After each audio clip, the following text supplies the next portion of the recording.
Hi. Hi, how are you today? Not too bad. Can I get a haircut? Certainly, I can do it right now for you. And Excellent. your name, please. Jonathan. Thank you, Jonathan. I'm just going to clean up my station and get ready for you, and then you can come right on in. Fantastic. Thank you. Hi, and welcome to another episode of Go. It seems that this week we are focusing on a lot of people who are contributing to the betterment of our community. So get ready for another feel-good episode. Oh, and there'll be some cars racing too. There was so much going on this second weekend of September, you have no idea. What happened?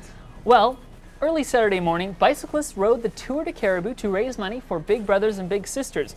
We were there to check it out.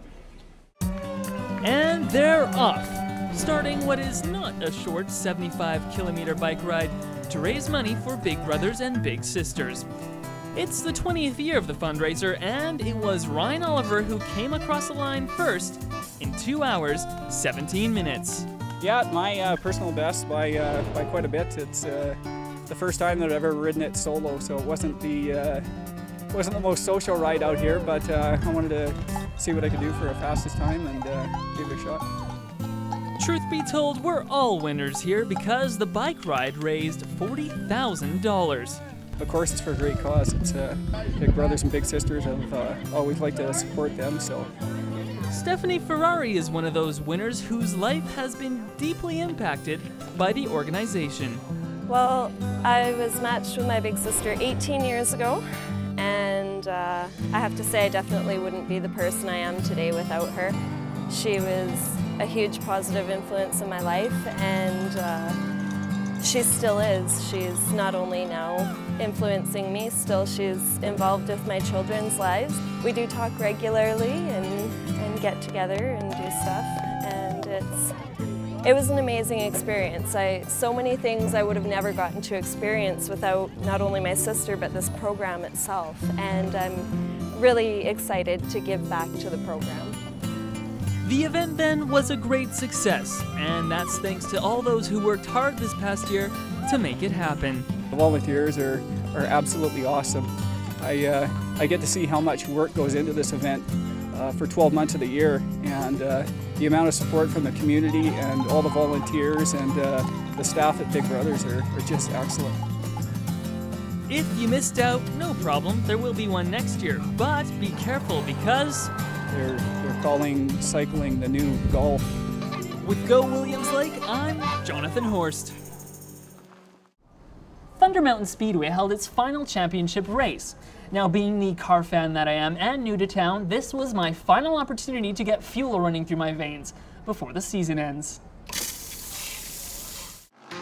Boy, am I glad I stopped by.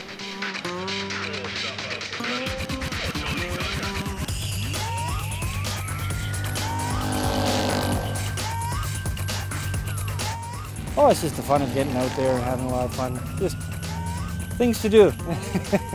Oh, I just like going fast. I like the competition, and I like going fast. The adrenaline, just the adrenaline. The first time I drove a car and I got out of it after mechanics race, and my hand was vibrating from adrenaline all the way back to Williams Lake. In this last season, there were definitely some rivalries that needed to be settled.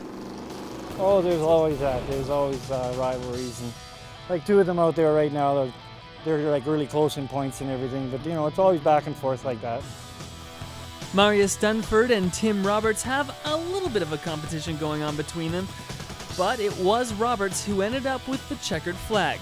His winning formula? Just try to go the shortest way around the track on the bottom and make them go on the high side to pass me. Racing, it seems, is in the family of these people. For instance, Tim Westwick's car is painted to commemorate his deceased father. Yeah, this is a memorial paint job I did for this year. So I did it because my dad had an old car that he painted camo, and he called it Sergeant Slaughter. It was an old beat up car, but it was pretty fast. And then he gave my brother-in-law, Trevor Fisher, his first car, and Trevor painted his car camo, and I have a tribute on the hood, a black and checkered flag that is a memorial for Trevor and my dad, Gerald. It's great having a track like this in our town, and if you are interested in taking up racing, there is a lot of support to get you started. If you're interested in getting into racing, level entry racing, we have some great people here. It's great camaraderie. Just get a hold of me and I'll find a car for you. I really want to help build this club, and it's a great family sport. I've got a sticker on my toolbox that says, "Families that race together stay together." Huh, it's too bad that the season is over, but that does give me the winter to save up. With Go Williams Lake, I'm Jonathan Horst. After the break, we commemorate FASD Day and learn about a fundraiser being done by the folks cutting my hair.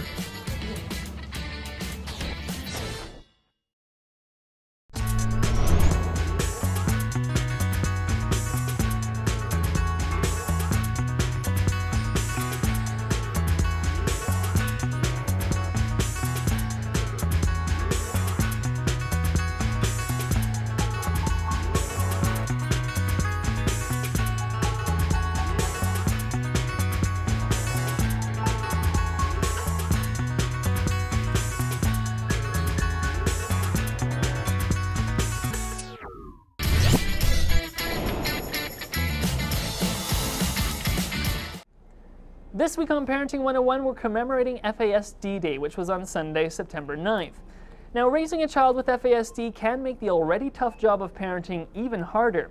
So, Trish Morey went to the barbecue to meet some parents who support each other through the challenge. Okay, hey guys, hot dogs are ready, so if you got some buns, get on over This here. group of supportive families gathered together to recognize FASD Day, a day that means a lot to these people. September 9th was decided on to emphasize how important it is to support women to avoid drinking during their 9 months of pregnancy. FASD Day that we're celebrating here today is just acknowledging the birth defects that are caused by women drinking alcohol during pregnancy.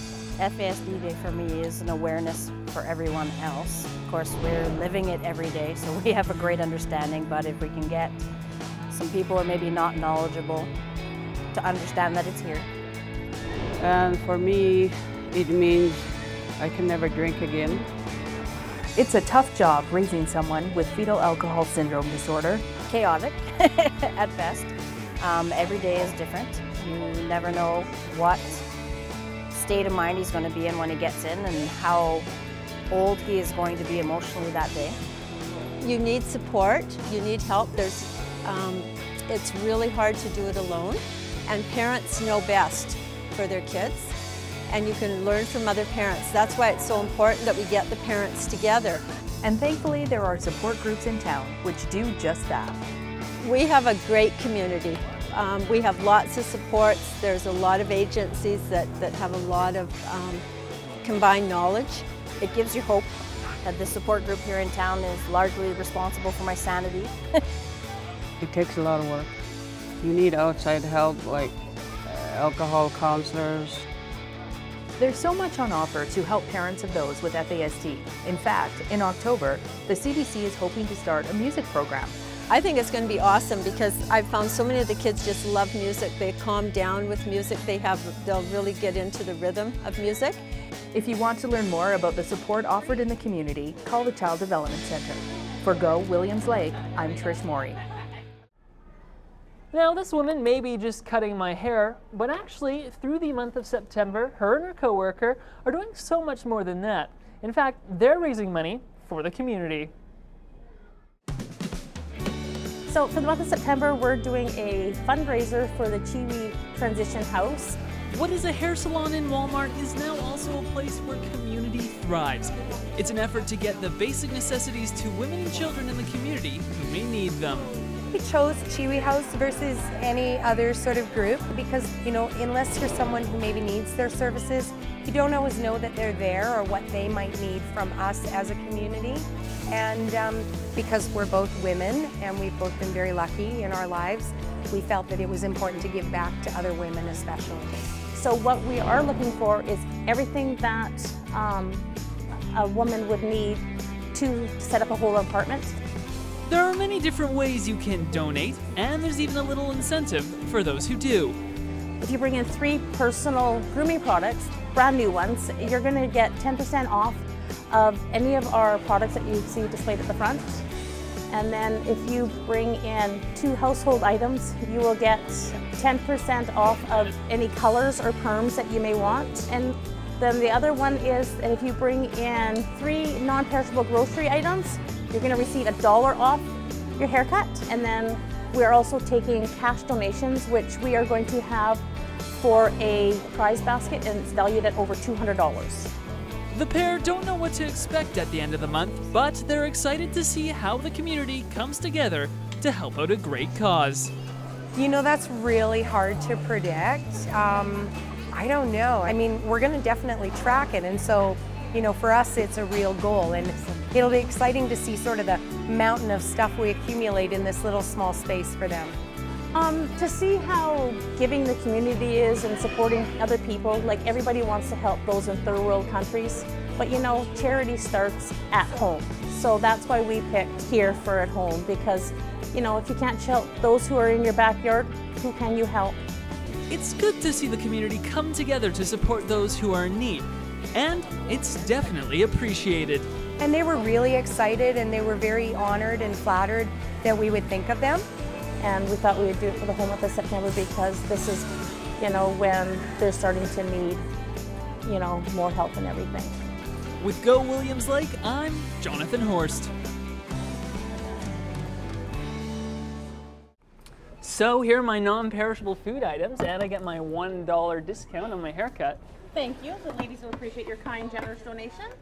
Thanks for joining us for this week's edition of Go. If you have any comments or story ideas, feel free to email me or Facebook me. You can even rate my hair too. And as for a witty sign-off, stay connected.